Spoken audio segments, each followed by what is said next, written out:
it's Zoe, your video confidence coach, connecting your dots between your personal brand and the power of video. I slightly stuffed that intro up, but that is okay. So today we are going to be discussing starting before you are ready. And for those who are watching on the live stream and who want to, or are watching on the replay, feel free to tag and hashtag replay if you like. And for those who are listening to the podcast version of this, feel free to reach out to us on any of our social medias to say that you listen and enjoy the podcast. So ultimately what I want to talk to you guys today about is business is about serving others to the best of your ability. That is something that I hold very true to my heart, and the reason that I the reason that I wanted to start a business was because I wanted to help and serve people in a way that I had power to that I couldn't when I was an employee of another business. And there's also my backstory of starting a business when I was 14 because no one would hire me. And then once I got to a level where people wanted to hire me, they wanted to control me. So that is for another time. But focusing on the here and now, as a business, you want to serve your others to the best of your ability, but imposter phenomenon can hit you like a ton of bricks. And for those who are interested, you probably have heard of imposter syndrome a lot. Syndrome is not the right terminology because it is an permanent state of being, where an imposter phenomenon comes and goes. It is very fleeting. And for those of us who feel imposter phenomenon and maybe feeling it in the grips right now, kind of like where I am right now mentally, it is going to flee. It is going to leave at some point. There is always going to be a feeling, but it ultimately will leave you at some point. Once you expand outside your comfort zone and get to a state of practice and process that you feel comfortable with, that you can continue doing for your business, so that that phenomenon eventually dissipates. Ultimately, what I'm saying is, your girl likes processes, and I like having things in just a certain way. And over this past, I want to say at least past 5 years of my life and business, it has not been that way. It has been very tumultuous, as you can imagine. Something happened in 2020 that didn't work with any of us, ultimately. And for me, it kind of threw a wrench into the works that weren't even working well to begin with. And I think that happened for a lot of people, especially in my local business groups and a lot of communities. A lot of people were just struggling as is, and the start of 2020 did not help at all. Yay! Whoa, go us. But ultimately, I wanted to give you an opportunity to breathe and to remember that everyone, no matter how put together, no matter how professional, no matter how awesome they look, especially online in the digital space, that's not necessarily true. It could be falling apart behind the scenes, but of course they want to put up a front so that you can believe that they're professional and you can buy from them. And the reason I want to dispel that is because, I worked for myself my entire life. And I thought, honestly, by now that I would have something put together. But I don't. But here we are. I digress. And I kept pushing the start date of this live stream and this podcast relaunch for over 3 years. I had this idea to streamline my marketing process for my business because I kept putting clients and their tasks and their work ahead of my own business. Even on days where I, scheduled in my calendar to focus on my business and to work on my business and the work that I was doing, I would still put in client tasks because, they need this, they're hiring me, they're giving me money, I must put them ahead of whatever I was trying to do.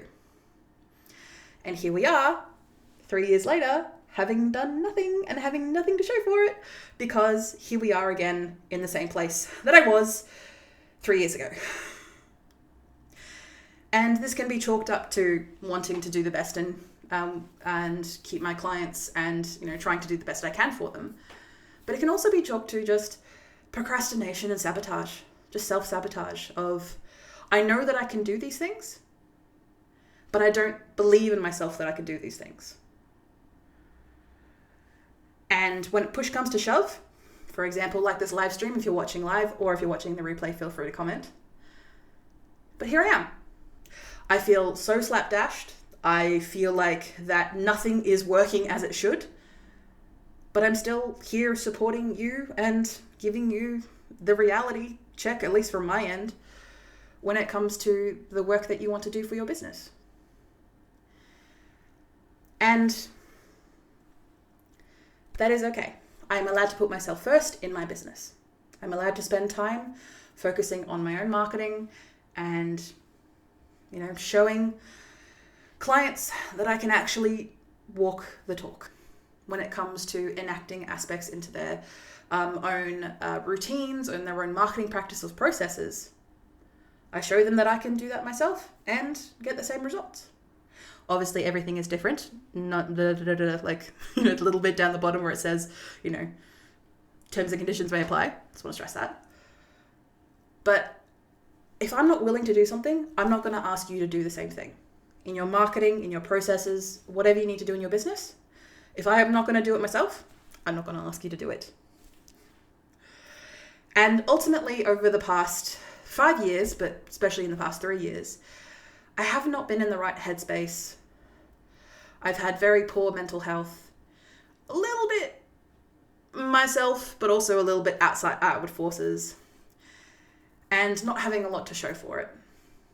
And just kind of holding on to, being in a churning sea of chaos and mental breakage. I don't know ultimately what to call it. And then just holding onto a rock in the middle of the sea and just, praying that everything will be fine as I hold onto the rock for dear life. And that's ultimately what the past 3 years of business has felt like for me. And if you have felt the same, feel free to reach out and we can be condolences and have a little drink. Cheers, clink. And a little condolence session between the two of us. We can chat about everything that's gone wrong.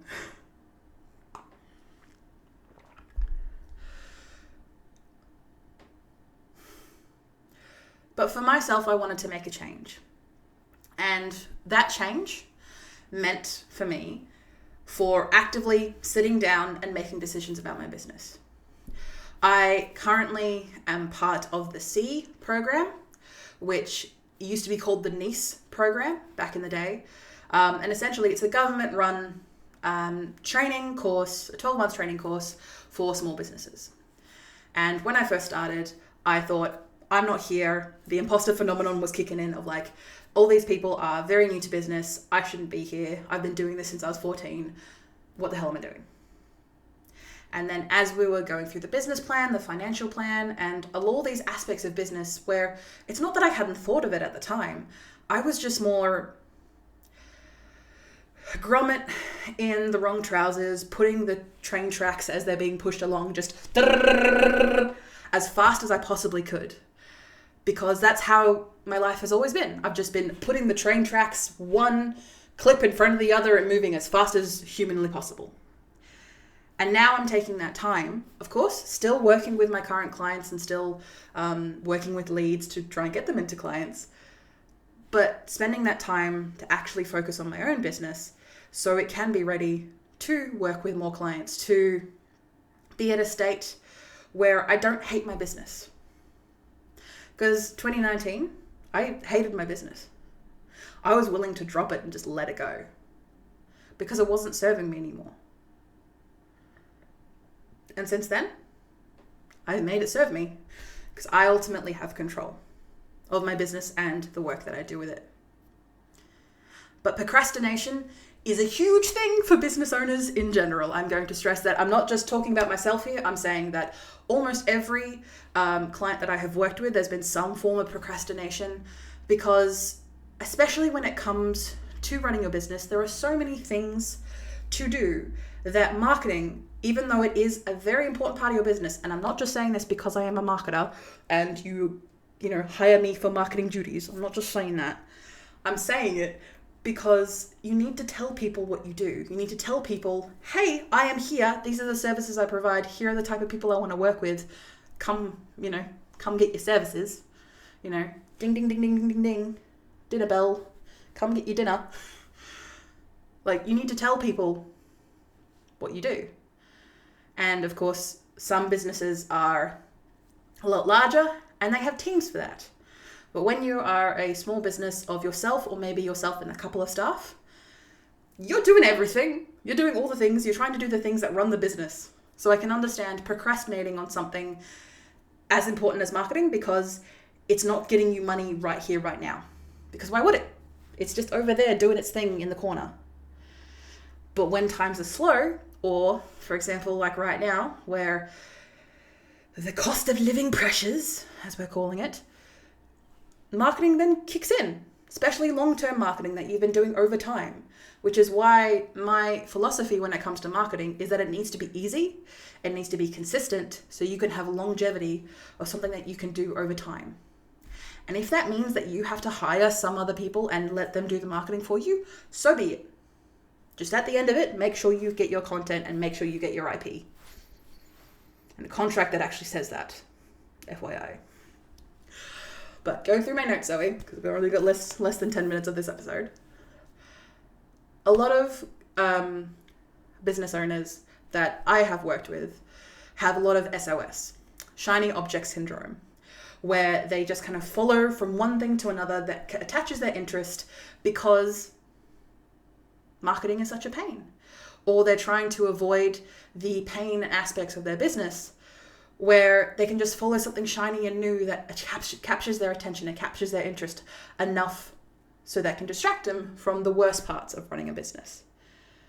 But when you're not doing the worst parts of your business, the business kind of collapses and the machine starts getting a lot worse. And you can see what I'm getting there. You can see the picture I'm painting. And for those who are just listening to the podcast, I'm not painting a picture, but you can visually paint a picture in your head. Making direct money is more important at that moment. And for a lot of businesses, especially right now, making money and making direct money, as in providing a service, providing a product, and getting the money off the customer, is more important right now than the theoretical money of putting it into marketing or investing or training your staff or yourself, or training and investing in training for yourself, or spending time to develop processes, or all of these things where for a lot of business owners that I work with that are inherently in the productivity space. I'm going to stress this now, that a lot of people that I work with, when it comes to small business, there's just so much to do. Being productive, I should say, just comes with part of the parcel. Just if you're a small business owner, you're going to need to be productive because you don't have that much time. So I totally understand, wanting to do what you need to do. But when it comes to when you're out of that specific moment of time for your business, or say, for example, things are starting to working and they're starting to pick up steam, the snowball is getting bigger and bigger and bigger as it rolls down the hill. But then you hit a log or a tree as that snowball rolls down the hill because you have never reached out to people. You don't have an email list of any kind. Your website is something that, you got a friend in high school to make, a one-page website that is very out of date, and people are not coming to you or wanting to use any of your products or services because it's very out of date. And again, I understand that it's another thing that you have to add on to the work that you're going to do of your business, because it's not a direct, again, like I said, it's not a direct money maker. I understand that when it comes to business. But business is a leap of faith. And unfortunately, not everything that you do in your business is going to result in direct money coming in. You making your processes more efficient doesn't necessarily equate to getting more money in. But you instinctively know that over time, as you make these processes easier for yourself and for your staff, if you have any, They're going to make it easier for you to do. You can do them quicker and you can get more people in. Ta-da! And of course, marketing helps a lot with that awareness factor of your business. Have people seen you at networking events? Have people seen your face or your business or your logo out on the streets or out, at events, or have they seen it pop up? Because people are only going to pay attention once they know what you're about. I understand wanting to put marketing on the back burner. But when the kitchen gets crazy, you're going to need to use the back burner for other things. But it's already filled with marketing. So where is everything going to go? Oh, it's going to go on the floor. It's going to fall off and go on the floor, and there's going to be a mess on the floor, and everything is going to be even worse because the back burner is already filled with marketing. So, I digress. And I'm going to step back a little bit. So, ultimately, starting before you're ready may seem incredibly daunting and incredibly overwhelming.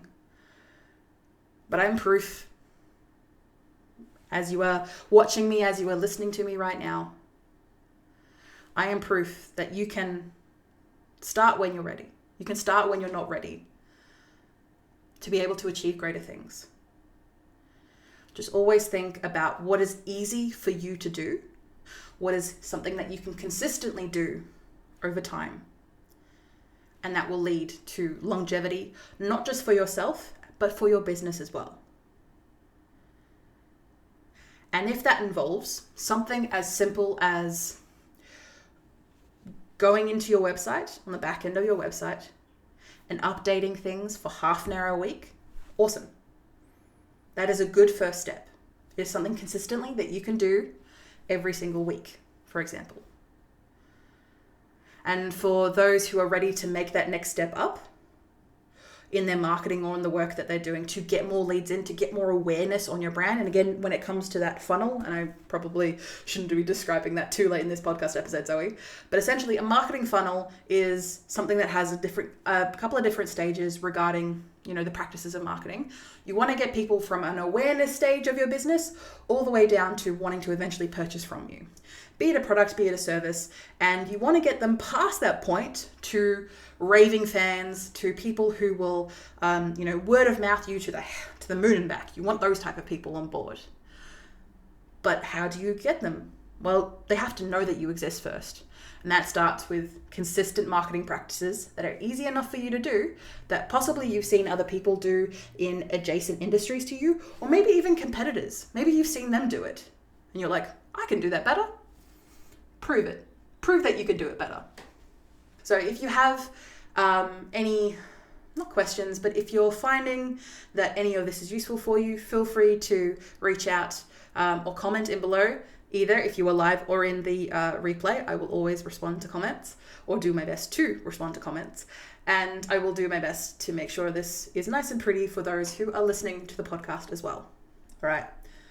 And also, I'll also create some titles. So between these two sections that, there's a nice palette cleanser between each of these sections, because of course I'm using this as an opportunity to record my podcast, but I can also happy to let the live streams go where they may, because I will be here available to answer people's questions. Because that's what I've been doing, honestly, over the past however long. I've just been finding myself prompting people being, hey, if they want to spend some time with me, or if they want to pick my brain and they don't have the funds to, say, for example, actually purchase a pick my brain session from me, then I enable them to go, hey, I'm going to be live streaming from 10 to 11 on a Friday. If you have any questions, jump in on the chat and I'll answer your questions on live. Cool. Win-win.